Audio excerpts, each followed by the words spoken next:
Films in Focus with David Sterritt is underwritten by The Movie House, your destination for first-run Hollywood and independent movies, and a digital portal to the Met Opera, National Theatre Live, and special events worldwide in Millerton, New York, and on the web, themoviehouse.net.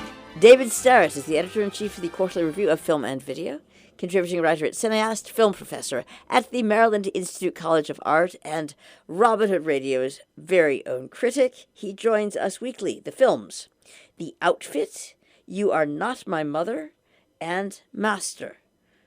Now, for certain, you are not my mother. Well, I have never claimed to be, for that matter. And I don't intend to start now. Okay, but, then. Yep, Be fair. This is a movie in which that sentence proves all too relevant. But let us begin with something else. Let us begin today with The Outfit, which is the first film directed by Graham Moore, who also co-wrote it.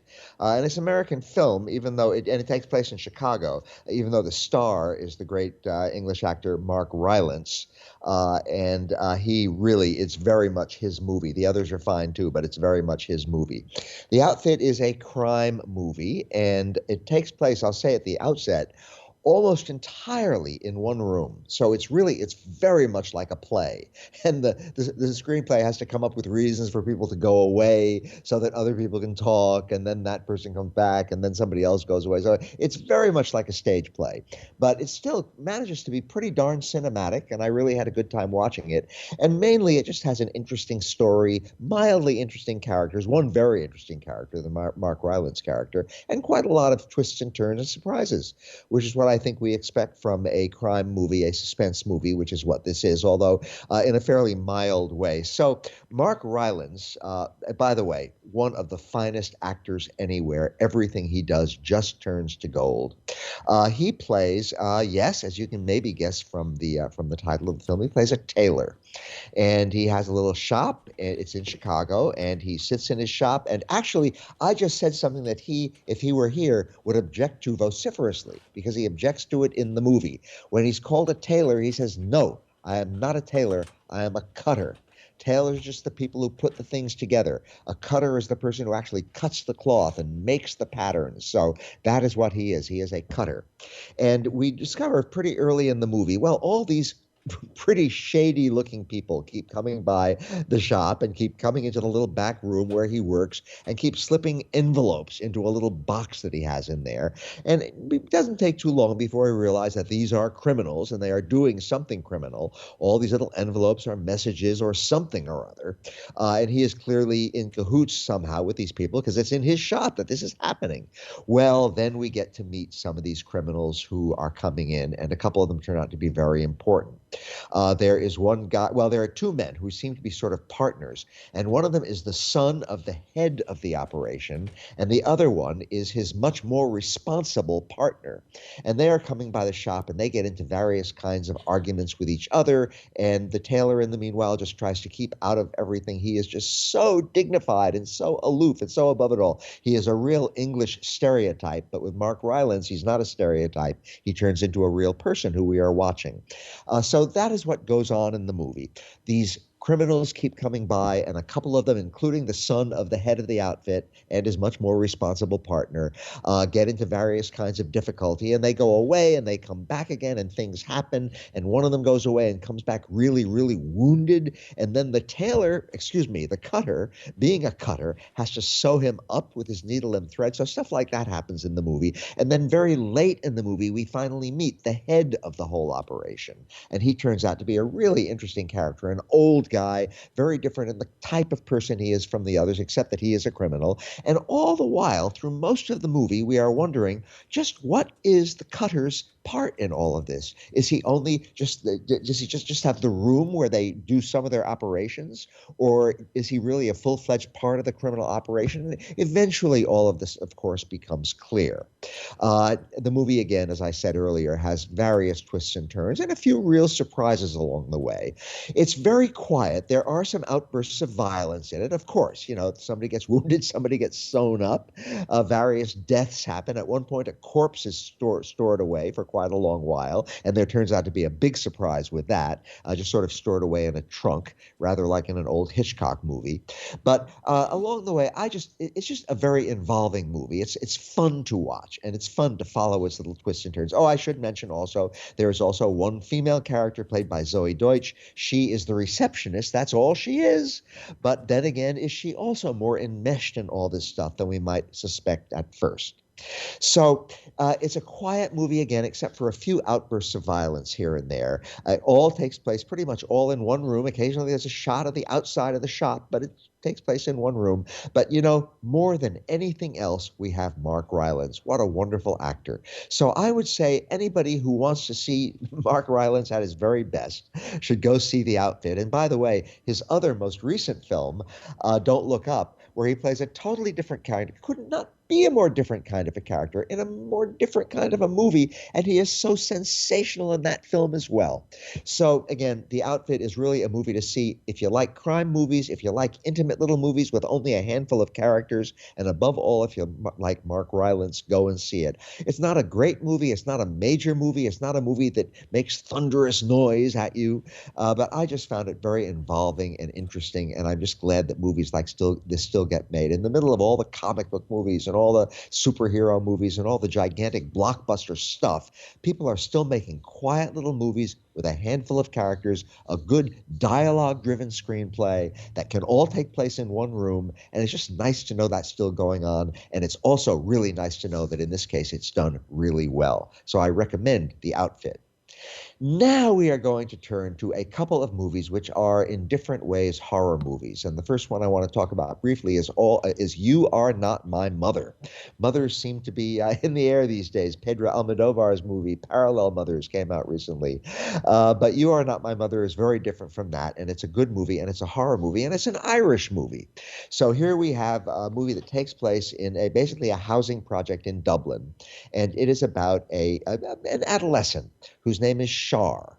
And what happens at the very beginning of the movie is a mysterious thing. We see a baby all alone in a baby stroller in the middle of nothing with nobody around. It's nighttime. It looks very scary and menacing. And then a figure comes along, a female figure, and takes the stroller and wheels it away and wheels it into some woods and then starts to do something mysterious that looks almost like witchcraft. And that's just the beginning of the movie. That's just the prologue. So then we get into the movie itself, where we meet Shar, who is the young woman. And what happens now is that her mother, who is not very old herself, it's a young family. Shar is an adolescent, and her mother goes missing and then returns very mysteriously. Where was she? What happened when she was missing? Well, one thing that definitely appears to be happening is that Shar's mother appears to have some sort of pretty severe mental illness. And when she comes back from her little period of being missing, she goes on medication and she appears to be getting a bit better. But clearly there is something wrong going on here. So that is one thread that runs through the movie, is what happened when Shar's mother went missing? What is her mental condition? Is it getting worse? Is it getting better? Is it a chronic thing? But then something else is going on, which is that Shar herself is being bullied.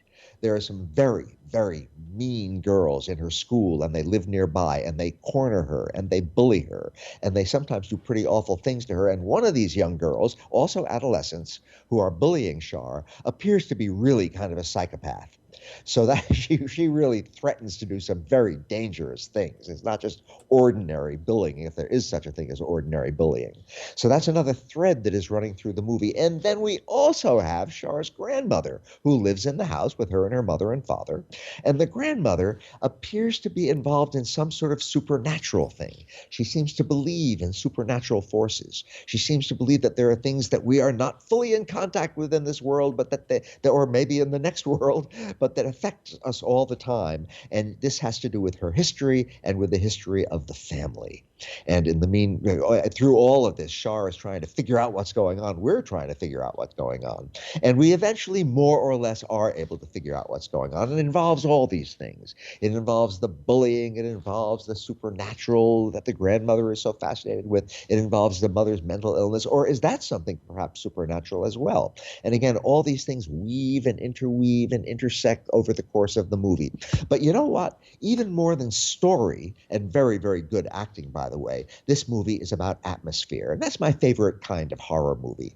Movies that are really about atmosphere. There is some violence in the movie. The bullying involves some violence. The supernatural aspects involve some violence. Yeah, some nasty stuff goes on in the movie, but that's not what the movie is about. The movie is really about this brooding, darkling atmosphere of menace and ominous stuff lurking just around the corner. And some of it's really, really real, like the bullies who torment Shar in all kinds of terrible ways. And some of it might be real, like the supernatural elements of the story. And some of it is real and unreal at the same time, like some of the things that appear to be going through the mother's mentally deranged mind, or somewhat mentally deranged. She's not really insane, it appears, but she has definite psychological difficulties, very real ones. So all of these things, again, intertwined throughout the course of the movie. You watch it, you get soaked up in its atmosphere. It's only about an hour and a half long, which is just the right length for it. And again, it's just a really good movie. And it also shows, like The Outfit, that people are still making, in this case in Ireland, nice, quiet movies that deal with menacing subjects but don't hit you over the head with stuff. And it is always such a pleasure to run across a movie like that. And again, the acting in this film is really, really good. So if you want, this is going to sound like a contradiction in terms, a somewhat gentle horror movie. You Are Not My Mother is the one. But it's not always gentle, and it ends with a big scene involving a bonfire, which is pretty harrowing. But it's a good movie. And again, it does not hit you over the head. It lets you discover it as it proceeds. And it's just a very good movie. And our final film today, which is called Master. And that title signals so much that this movie is interested in.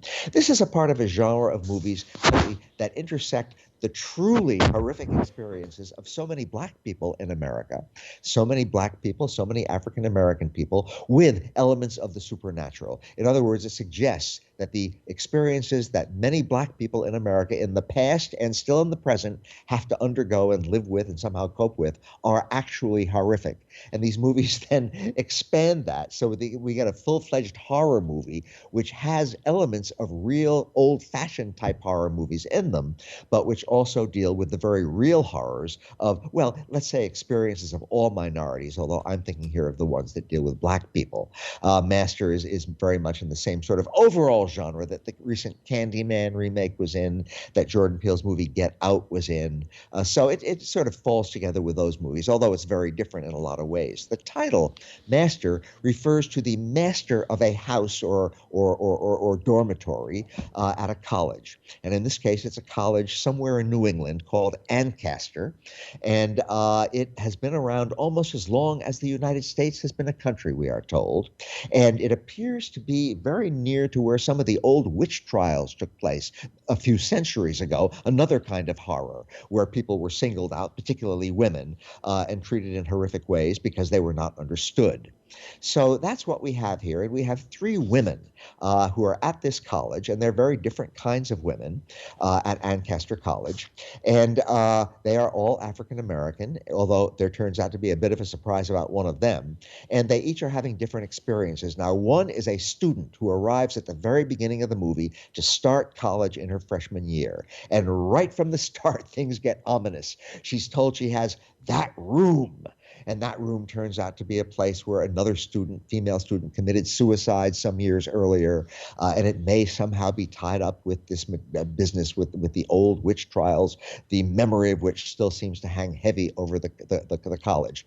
Another is the master of this house. And again, that word master is used a lot. And it's a term that was used, at least until very recently, at many, many colleges, a very patriarchal word for sure. But in this case, we have the first woman who has been the master of this particular house in the college. And she is an African-American woman, and she is very pleased to have worked her way up in the college, and she's doing very well. But again, this house within the college has a sinister history. And now she has to cope with various things that are going on there involving the very real conflicts of the students, and also, again, this sinister history that somehow seems to hang over the house. And the third woman, who we meet a little bit later on in the story, is very, very different. She is a professor, and she may or may not be treating that freshman who I mentioned in very unfair ways. the freshman certainly seems to think that she is being treated unfairly. She seems to feel that this older professor has somehow singled her out for torment and for unfair academic treatment, and that becomes another a thread that runs through the movie. The whole film is about being African American, being Black, and being woman in today's America. But it also brings in, through the witchcraft stuff, especially the history of racism and of oppression in America. And it all ties together with some very supernatural stuff that goes on in the movie and some very real horrific stuff like a noose being found. And we all know what that means in this day and age when these horrors are very real on so many college campuses and elsewhere in racially tormented America. Master is a very, very well-made movie. It's overstuffed. It has too many themes. Too many different things are crammed into it, but it's very effective, fascinating to think about, and really, really, I had a good time watching it. And another small movie that really deals with very major themes, and I am so glad that there is so much of going on in world cinema today. And so that is my somewhat small movie story this week, Jill. Might be small movies, but large comments. Thank you very much, David Sterritt, Films in Focus, the films, The Outfits, You Are Not My Mother, and Master.